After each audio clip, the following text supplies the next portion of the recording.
This is Tom. Tom is a CNM2 on a busy surgical ward. And here's Niamh. She's a cardiac reg. This is Mrs. O'Boyle. She's been waiting on a bed in Hospital B for her non-urgent surgery. This is Anne. She needs an emergency transfer to Hospital A from Hospital B for a time-critical intervention. And this is John. John is having a heart attack at home. Tom is informed that the bed that Mrs. O'Boyle has been waiting on has become available, but she must arrive within 2 hours for surgery. So he commandeers an emergency ambulance for Mrs. O'Boyle's transfer. Meanwhile, Niamh has rushed to order an ambulance for Anne's emergency transfer to Hospital A, but she's discovered that all ambulances are currently dispatched to other emergencies. And John is still having a heart attack at home, waiting for an emergency ambulance to arrive with paramedics and their life-saving equipment. This is Mrs. O'Boyle. She's enjoyed chatting with the paramedics during her transfer to Hospital B and is happy that she has finally got a surgical slot. The emergency ambulance is now free to rush to John's aid. And luckily, an ambulance is now free to transfer Anne. This is John. Fortunately, he survived until the emergency ambulance reached him. He's now recovering in hospital. And this is Anne, who arrived at Hospital A just in time for a time-critical intervention. Things don't have to be like this. You can use Protocol 37 to ensure that the right patient gets to the right place in the right time frame. Protocol 37 allocates a life-threatening Delta response to an emergency inter-hospital transfer request. Protocol 37 is used for patients who require a clinically time-critical intervention in the receiving hospital to reduce mortality or morbidity.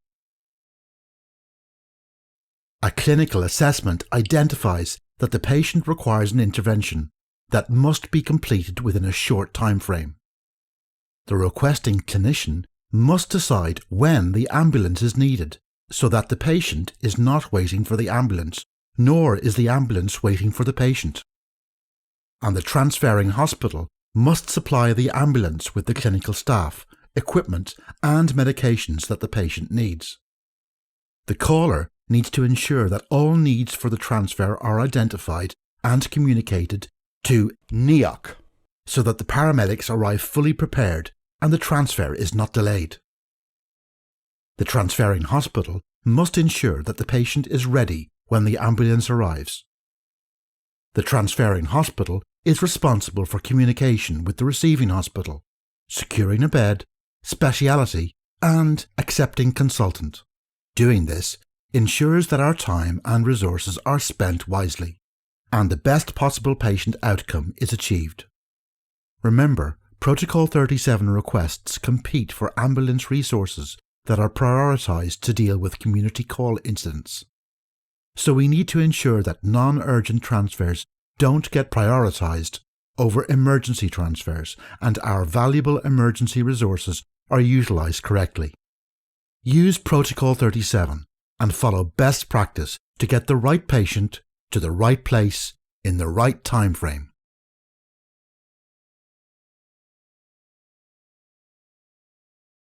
When clinical assessment has identified that your patient needs a time-critical intervention not available at your hospital, you can access Protocol 37 for an emergency inter-hospital transfer.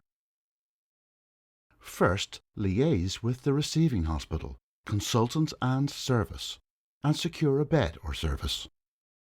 Complete the pro forma and identify the time frame in which your patient will be ready for ambulance transfer, immediately, 30 minutes, or 30 to 60 minutes. A consultant, registrar CNM, or nurse in charge can call 999 or 112 to order the emergency transfer.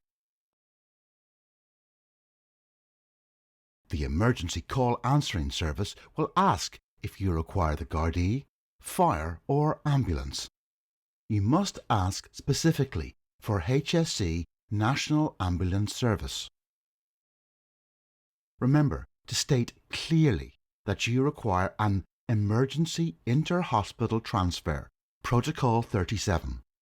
All Protocol 37 transfers will always be allocated a Delta response, ensuring that it is given a high priority. Emergency call taker will ask you a series of questions as per pro forma. You will be asked to identify the hospital that you are transferring your patient to and the accepting consultant.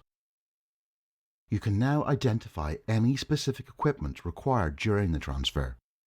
The transferring hospital must supply specialist equipment, personnel and medication for the journey. You must ensure that your patient is ready for transfer in the time frame you gave to NAIOC, National Ambulance Service. Be realistic with your time frame. The timeframes are based on predetermined time intervals to avoid the patient waiting for an ambulance or having an emergency ambulance waiting while the patient is being stabilised.